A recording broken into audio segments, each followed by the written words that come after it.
Adali MIDC आज शिवसेना दोडामार्ग तालुक्याचे शिष्टमंडळ प्रत्यक्ष आडाळी MIDC आलेलं आहे आणि या ठिकाणी गेल्या 8-10 दिवसामध्ये वेगवेगळ्या पेपरला ज्या बातम्या आल्यात, न्यूज चॅनलला बातम्या आल्यात, त्याप्रमाणे या भागामध्ये जे मायनिंग सदृश्य माती आहे ही या ठिकाणी मोठ्या प्रमाणात या ठिकाणी नेलेली आहे आणि हे नेत असताना कोणतीही शासकीय यंत्रणेचा या ठिकाणी वचक राहिला नाही.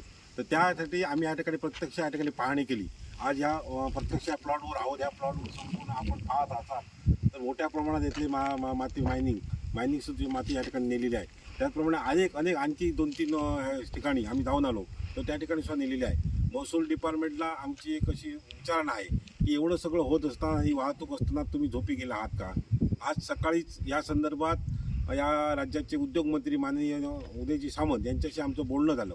त्यांना वस्तुस्थिती सगळी आम्ही या ठिकाणी सांगितली की आडाळी MIDC या ठिकाणी उद्योग व्यवसायाच्या नावाखाली या ठिकाणी अवैध धंदे चाललेले आहेत आणि दोडामार्ग तालुक्यामध्ये या सर्व प्रशासनाची या ठिकाणी बदनामी होते. त्यांनी असं सांगितलं की आपण या ठिकाणी विशेष लक्ष घालणार आहोत आणि त्यासाठी त्यांनी शनिवारी आम्हाला या ठिकाणी वेळ दिलेला आहे. आम्हाला रत्नागिरीला बोलवलेलं आहे की दोडामार्गचे शिष्टमंडळ तुम्ही रत्नागिरीला या आणि त्याआधी ह्या परिस्थितीचा प्रत्यक्ष त्या ठिकाणी पाहणी करून याचा अहवाल आम्ही या ठिकाणी मंत्री महोदयांना सादर करणार.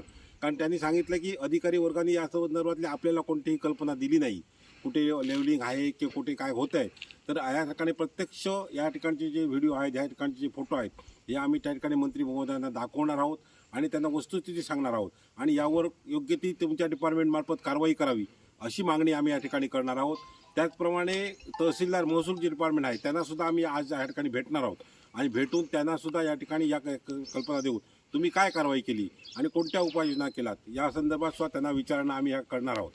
गेल्या 3-4 दिवसामध्ये सतत ज्या बातम्या येतात त्या बातम्यामध्ये असं होतं की सत्ताधारी पक्षाची माणसं यामध्ये इन्क्लूड आहेत आणि त्या ठिकाणी त्यांच्या आशीर्वादाने हे सगळं होत आहे अशा ज्या बातम्या येत आहेत त्या बातम्या अनुसरून मी सांगू इच्छितो की आम्ही शिंदे गट म्हणून या ठिकाणी सत्तेमध्ये सामील आहोत, परंतु या सर्व प्रक्रियेमध्ये आम्ही कुठल्याही प्रकारे याच्यात आमचा भाग नाही आहे.